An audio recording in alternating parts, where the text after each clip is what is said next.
Hey everyone, welcome to my channel Chai Commerce Edutainment, and this particular video is part of my embedded system playlist. Please do click the link above here and do watch all the videos to maintain the continuity.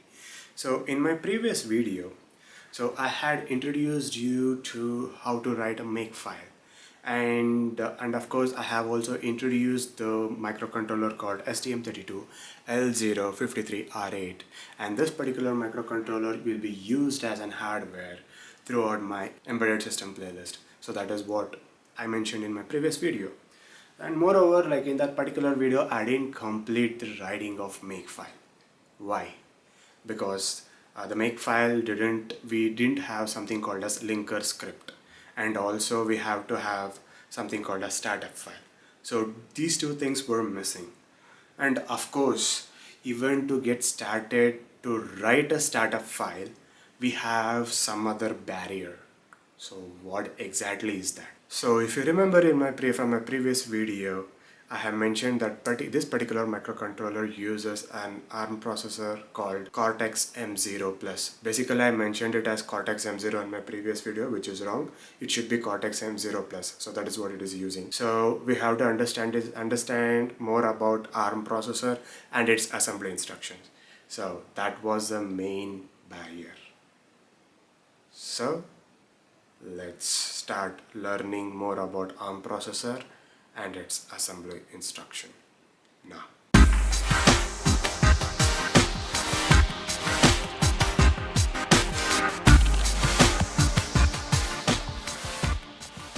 So now, what is ARM? ARM stands for Acron RISC Machine, or now they also call it as Advanced RISC Machine. So ARM is actually a British-based company. What they do is they actually design the architecture and then license it. And of course, in the ARM itself, there are different kind of architecture itself. They all design it and they license it. So the vendor companies like STM microcontroller, TI microcontroller, Nordic Semiconductor, Qualcomm, Apple, Xilinx, they all buy that license and manufacture chip around it. That's what they do. But wait a minute. Did I use a term called RISC in the ARM acronym? Yes. So we have to understand more about RISC, because without even understanding the concept of RISC, trying to understand the ARM itself doesn't make any sense. So let's understand more about RISC. So in your engineering degree, you guys learned about the difference between CISC versus RISC. So what are those? CISC stands for Complex Instruction Set Computer. RISC stands for Reduced Instruction Set Computer. And RISC has pipeline-based operation. CISC has no pipeline-based operation. And CISC consumed a lot of power. RISC consumed less power, and RISC was based on more of register-based operation. CISC was less register-based operations. CISC instructions had variable size and length. RISC instructions were fixed size and length.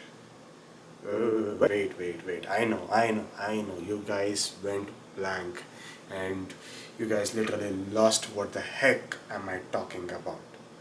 So I really wouldn't teach you guys in this way. So let's actually consider a simple C code. So what does this C code has? So let's say int a is equals to 10, b is equals to 20, c is equals to a plus b.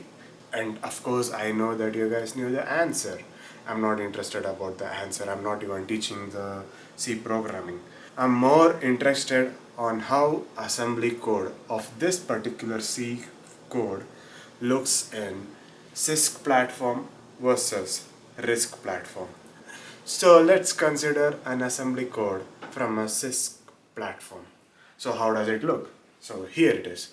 So when you you'll say move AX comma bracket A, that means you're loading the content of A from the which is at the memory address to the register EAX, and then add EAX with B. That is, you're doing an addition with the content in the register EAX, that is value of A, with B. So B is in a memory address. So basically you're computing directly with the memory location. And then you're moving the content of EAX, that is addition result A plus B, into the C. That's the reason you see move C angular bracket EAX. So that's what you're seeing in the assembly instruction here. So this is about the CISC architecture assembly code. Now notice one thing. Here in the CISC, look at the middle line, that is add EAX with angular bracket B. So what you're doing, you're computing directly the register with the memory. So here most of the operations are done in the memory itself. Not less registers are involved. That's the reason in the while explaining the difference previously, I was telling CISC uses less registers. Now to understand further, let's see how the assembly instruction looks on the RISC platform. So here is an instruction. So you're loading the content, you're loading A from stack memory to register R0, and the second instruction is you're loading B from stack memory to register R1, and third instruction, you're performing addition of R1 plus R0 and you're storing in R2, and then fourth instruction is you are actually storing the result R2 into the stack memory, that is C, address of C. That's what you're seeing. So basically the CISC architecture had 3 lines of assembly and the RISC architecture had 4 lines of assembly. And moreover, if you look into the RISC architecture assembly code, most of the operations or the arithmetic operations are done in the registers only. So whereas in the CISC operation, the arithmetic operation was happening in the memory. So because of this complexity, in case of CISC, since we are dealing the arithmetic operations mostly in the memory, the size of the assembly instruction is actually variable. So basically the addition operation in the CISC is relatively longer compared to the first and the third, because they are dealing with they are operating in the memory, directly with the memory. Whereas in the RISC assembly, all the instruction length are fixed in size. So how are we deciding the length of an instruction? Remember, if you click into my previous video, in my previous video I actually enabled an instruction called mthumb. So mthumb is actually a thumb instruction that fixes the size of each assembly instruction. So the assembly instruction is 16-bit in that wide. So you can also generate 32-bit instruction as well. So you don't have to worry more about it. But now let's stick on to that topic of the CISC. So CISC instruction are actually fixed in line, and moreover, most of the operations are done in the register level only. The power consumption is actually very less for it, and here the power consumption is more, and because of which hardware wise, the circuit will also be way too complex. So that's the reason this is called complex instruction set computer. So that's the reason the CISC has got its name. And in case of RISC architectures, the hardware wiring or the underlying hardware architecture with respect to the transistor, they are kind of less compared to CISC. So that's the reason it's called reduced instruction set computer. So I hope it totally made sense. And moreover, RISC platform consume less power and CISC platform consume more power, because of which CISC based processors are mostly used in laptops and RISC based platforms are mostly used in smartphones and smartwatches. So because they consume less power, RISC based platform. And example for RISC based platform, of course, ARM. And example for CISC based platform is, of course, it is Intel processor, x86 processor, and of course AMD too. So I hope you understood the difference between RISC and the CISC. I think I made it pretty much clear. If you understood, please press the like button. So moving forward, now I'm actually talking lot about register. So what is this big deal about registers? So why should we worry about registers? So that's going to be my next topic. So registers are nothing but they are called as fast storage location. Like, what does that exactly mean? Let's consider this is a CPU and this is a RAM. RAM is also storage location, but they are external. So in order to, if CPU needs to access any data from the RAM, it consumes a couple of clock cycles. Whereas consider just CPU itself. Inside the CPU, we do have certain memory location just like RAM. Those memory locations are nothing but registers. They are literally inside the CPU, and accessing time is literally 0 clock cycles.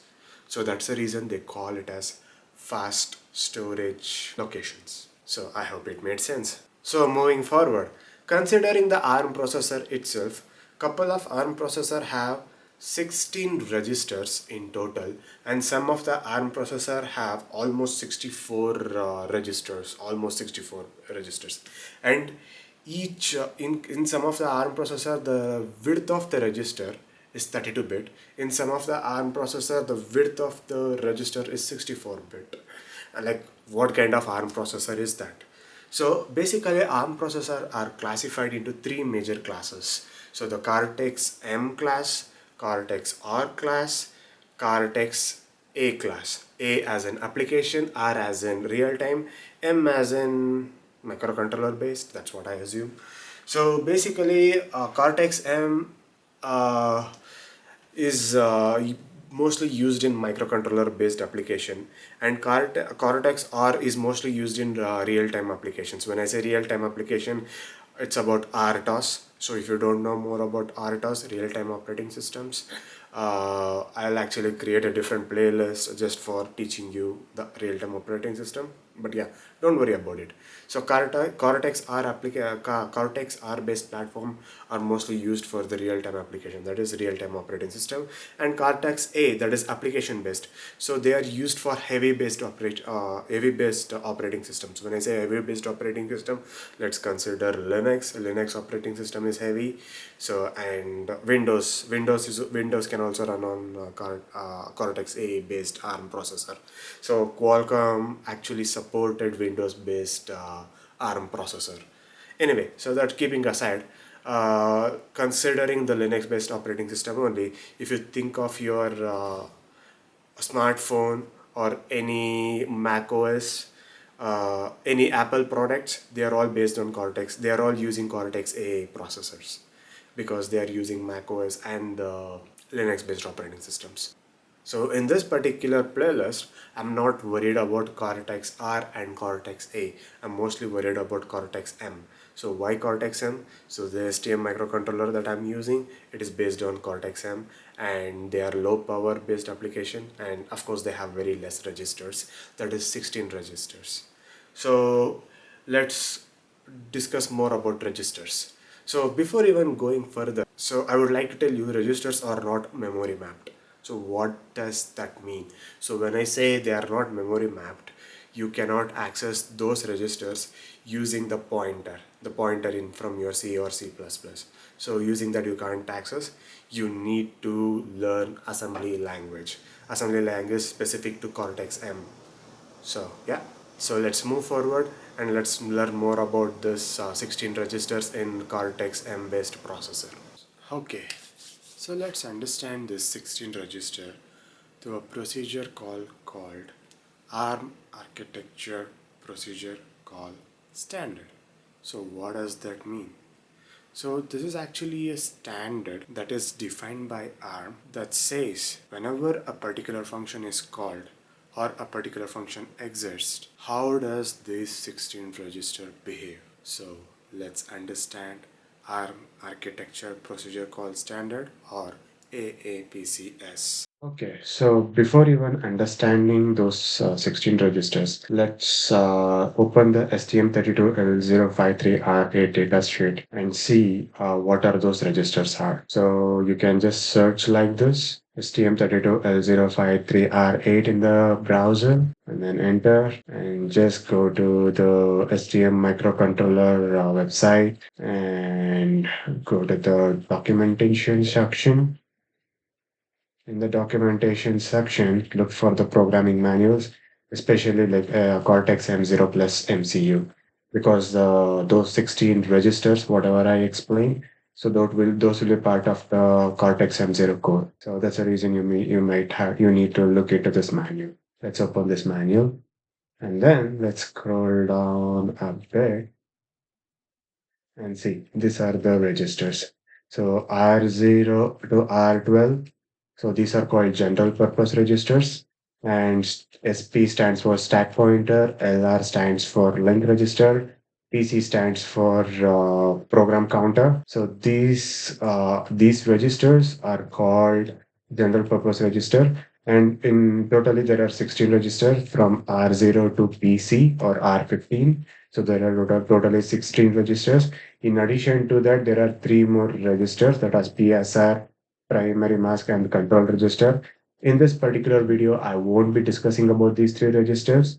So I'll be explaining in further what they means.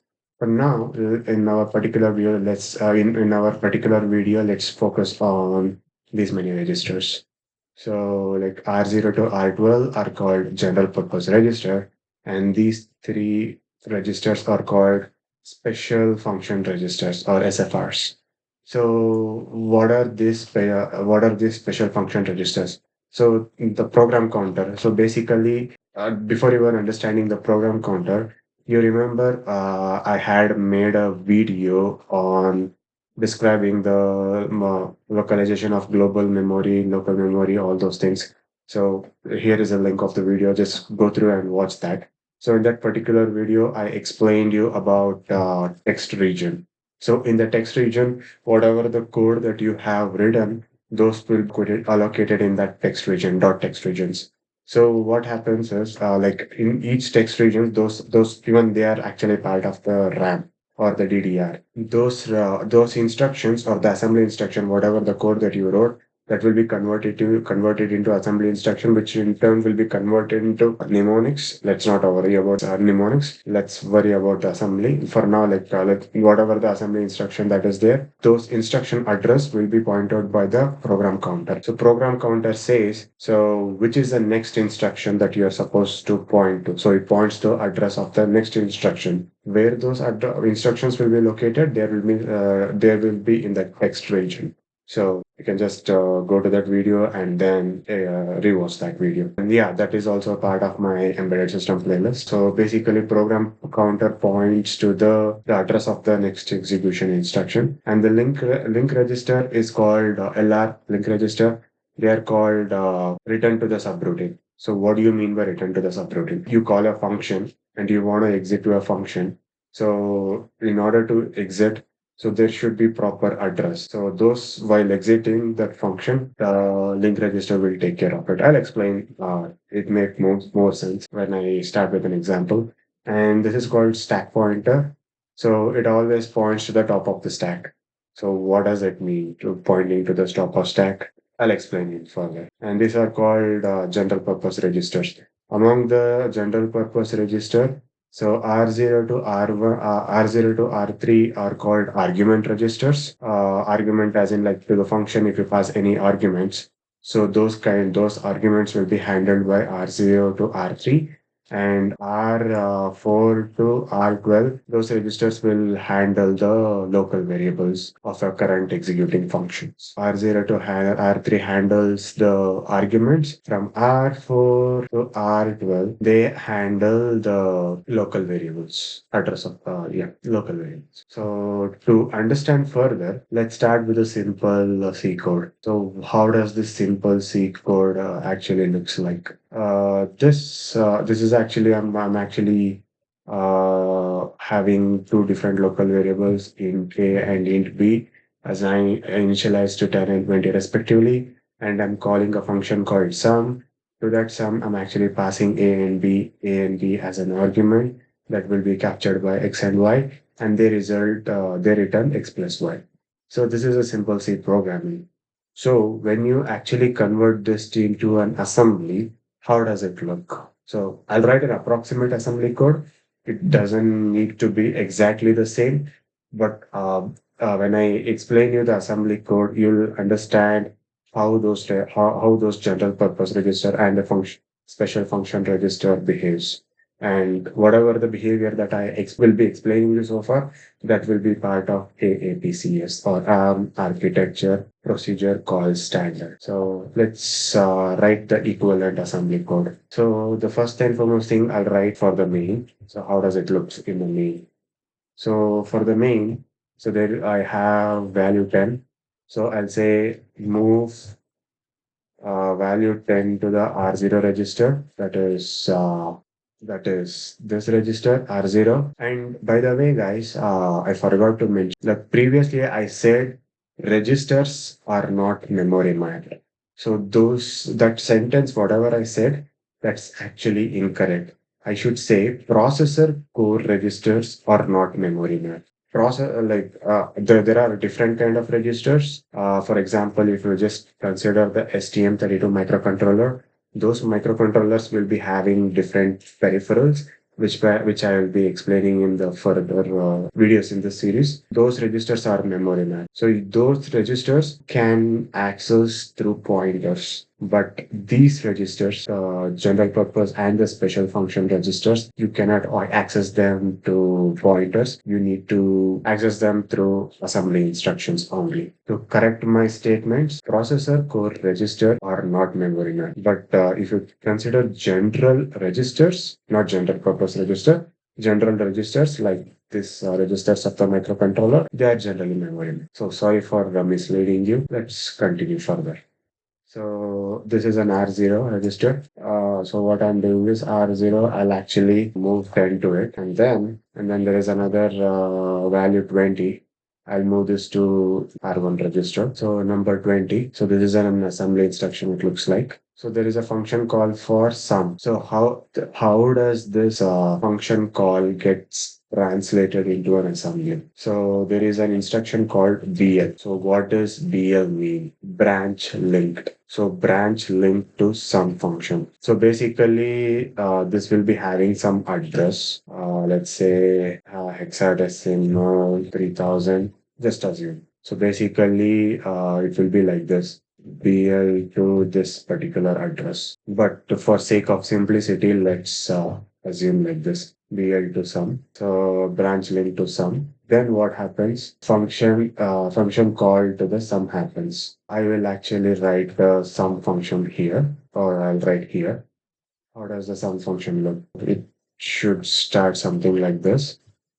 And then, like I said, remember I said like R0 to R3 responsible for handling the arguments. So that is a standard in AAPCS, ARM architecture procedure called standard. So what happens? So basically I'll say R0 will be holding the X value, that is 10, and R1 will be holding the value Y. So that is first argument. R0 will be handled by the first argument. R1 will be handled by second argument as per AAPCS. And then we need to perform addition. What is the assembly instruction for addition? So it's clear like ADD R0 comma R1.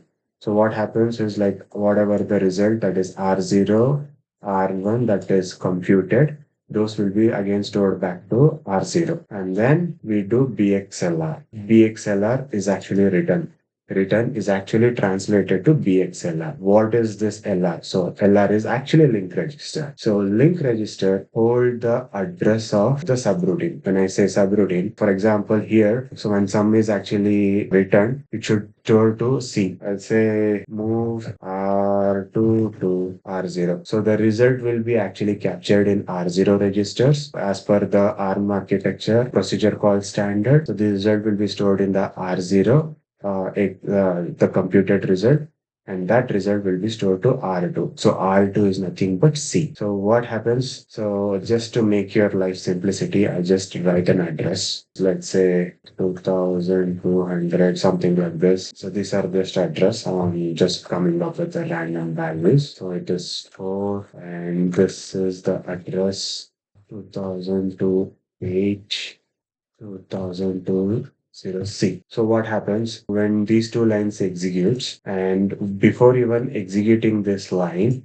what happens like when this line is about to execute, program counter will be pointing to this address when this line of code is executing. So what happens is, so before it jumps to the sum function, so this program counter value, that is this address, is actually copied to the link register. So now link register will hold this address. The instruction is branch.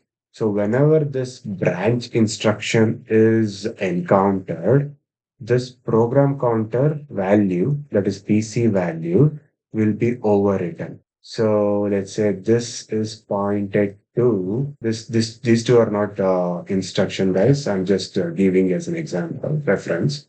So saying that R0 will be the X will be part of R0, Y will be part of R1. So this is where the instruction jumps in. So let's say 303, something like this, just an address. So PC value will be overwritten to this. So this won't PC won't be no longer this value. But while returning, it says I need to get out of this function. This particular instruction, it says I figured out I need to get out of this function, but where to get out? So link register will be holding this address.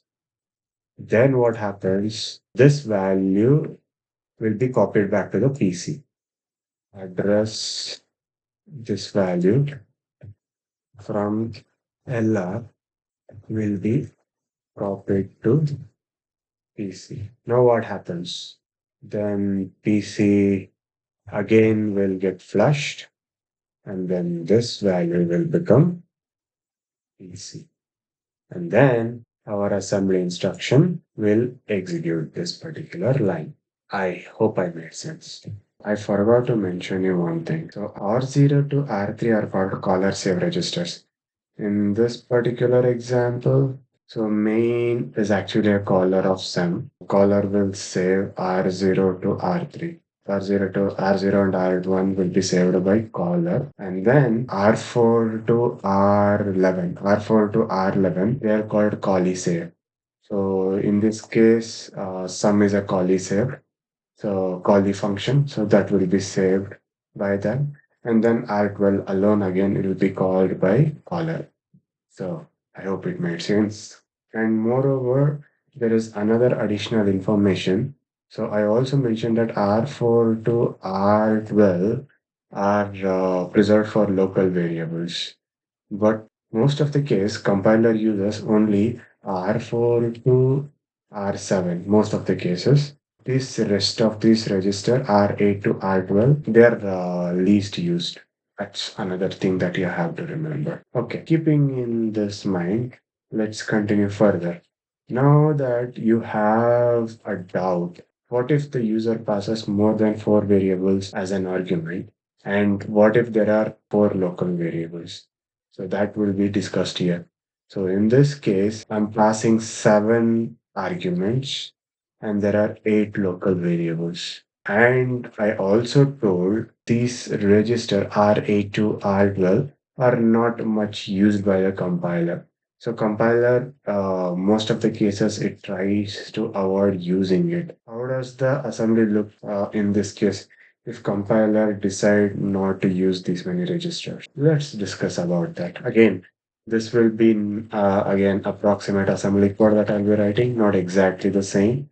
So I'll do how they are shared between R0 to R3, right? R0 to R3. So that's how they are responsible for saving the values. I'll move 10 to R0, move 20 to R1, I'll move 30 to R3, I'll move 40 to R3.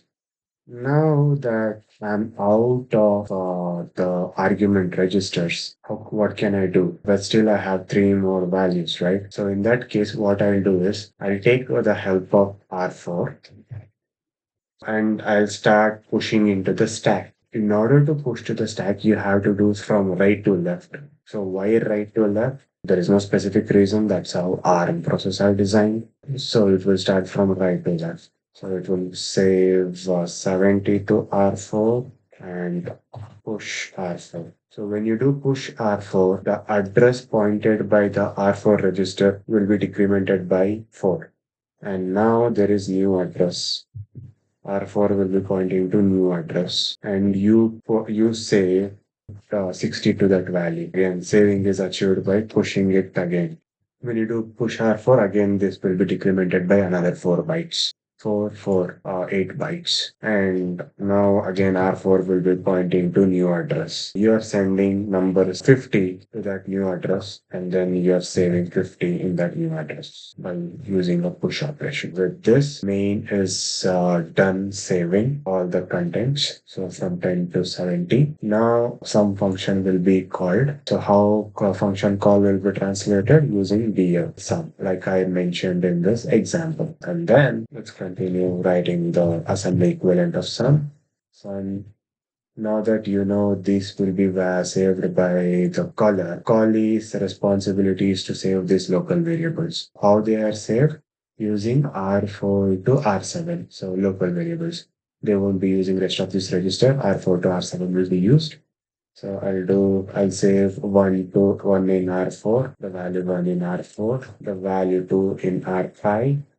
When I say save, I mean, yeah, I'll move it to, and R6 will have 3, R7 will have 4. So now that we are out of the local variable registers, we need to take someone's help. So that help again is stack pointer. A stack pointer pointing to some address. We need to store to that address. So for that, I'll just take compiler will pick R0 register just as an example. So it will move. What is the remaining value? 5. Yeah, 5. 5 will be moved to R0. Now this 5 should be stored to address pointed by the stack pointer. So how that operation is achieved? Store operation is achieved by str r0. So r0 value will be pointed to address pointed by stack pointer. So this is a angular bracket. Let's see. So this is how it does, or you can just remove this. Just to stores the file to the address pointed by the stack pointer. Now next value is 6. Again, the 6 will be moved to R0. This time, 6 will be stored in stack pointer address plus 4. So whatever the address of the stack pointer plus 4 that will be stored there. Similarly, same for 7 and 8. So 7 will be moved to R4, store R0. So address pointed by stack pointer plus 8 and move R0, 8 to stack pointer plus. Basically, why am I incrementing 4 bytes? Because this particular ARM Cortex M0 is actually based on 32-bit platform. So 32-bit is equal to 4 bytes. And moreover, the address of the stack pointer, they should be 4-byte aligned. So what does it mean? So whatever the address the stack pointer is pointing to, that address should be multiple of 4. That's one of the criteria you have to remember. If you are dealing with the 64-bit platform, so address of the stack pointer should be aligned to 8 bytes or multiple of 8. That is one of the extra information I'm giving you. So that's motive behind why I am actually incrementing by plus 4 every time to respect the alignment rule for the stack pointer. Now that all of this will be stored in a local stack, now I need to do computation for V1 plus V1 until V8. So I'm not using this. I mean, forget that. I'm just computing this. First, I'll to compute these values, and the result will be stored in R0 as usual while returning. So keeping that in my mind. So let's do add R0. So R4 plus R5. So the result of R4 and R5 will be computed and then stored in R0. That's what it's going to happen. And then R0, R6, add R0, R0, R7. If you are confused, let me explain. So what is what is R0 and what is R4 and R5 is holding? So 1 and 2. 1 plus 2 is 3. So 3 is actually stored in R0 now. So what is R6 holding? R6 is holding 3 again, and R0 is actually holding 3 from the previous computation. So 3 plus 3 is 6. And what is R7 holding? 7. So 6 plus 7. What is 6 plus 7? Oh, sorry. Uh, sorry. Like so what is R7 holding? So R7 is holding 4. This R0 is holding 6 from the previous computation. So what is 6 plus 4? 10. So now this R0 will be holding 10. Till now you are clear with this. Now that I'm using the store, so like I kept some value in the stack pointer, I need to get back those value from the stack pointer. How can I get back those value? Simple. The opposite of store is called load operation. So that is load is called LDR. For that, I'm just using R1 register. So R1 again address pointed by stack pointer. So what happens? Whatever the address that is present in the whatever the content that is present in the address pointed by the stack pointer, that will be moved to R1. So here it is opposite, basically opposite. From here to here it travels. Here to here it travels. So no more confusion, I guess. Now add R0, R1. So basically 10 will be here. So stack pointer, this one will be holding what? So this will be holding 5. So 5 plus 10, 10 plus 5, 15. So 15 is computed here. LDR R1 stack pointer plus 4. So whatever the value that is it was holding 6, I guess. Yeah, 6. I hope you got the assembly instruction by this time. So again, I'll write the same thing. Let me copy paste it. LDR R1 stack pointer plus 8. Copy paste it. Then I'll again copy paste these two things. So instead of 8, it is 12. So finally, it will be 8 and this will be 8. So 8. So that's what it is, 8, right? Yeah, 8. So 8 will be there. So 28 plus 8, 36. And then VXLR as usual. So the value will be the values, final result 36 will be written by R0. And then it will be stored by the result. Result will be holding it. Let's say move R3. R3 is result. That's it. R0 will be holding 36 from here, and then it will be moved to R3. R3 is nothing but this result. Okay, I hope I made you clear how does register behaves whenever we call a function, whenever with the function with an argument, whenever the local variables are allocated or the creator or destroyed. So how does the register behave? I hope I made clear. Till now, I explained you about the general purpose register. I explained you about the link register. And of course, I explained you the program counter. So program counter will be pointing to the next address of the next instruction. So yeah. So here, it will be exchanged with the link register while entering to a new function, and then here again it will be restored. Those things I explained. Now, what about the stack pointer? In this case, stack pointer, let's say like stack pointer will be pointing to the starting address of the SRAM, or the RAM. So the stack pointer value will be not changed here at all during the function call everywhere. So even in the main or in the sum, whatever the stack pointer value that was there, that will be fixed. Over here, the stack pointer will be varied because I'm doing push operation here. I'm doing the stack pointer operation here. So here and there, like the push and pop will be happening. But the rule is by the time when you come back to this function, so whatever the original value was stack pointer, that should be pointed back to the same. That's all. And moreover, another important thing is when you push the stack, the value will be decremented. When you pop, it will be incremented. So addition will happen when you pop. When you push, decrement will be happening. ARM processor are generally called decrementing stack. Until here, whatever the knowledge that you gain with respect to assembly instruction, understanding how AAPS works, this knowledge are actually sufficient to start writing the startup file and the linker script. Any extra information you guys need, I'll be explaining in the further videos. Before ending this video, remember in my previous video, I actually assumed this is based on ARM Cortex M0, but it is ARM Cortex M0 Plus. So I'm actually changing the makefile. I'm actually correcting the makefile. Let me actually compile this.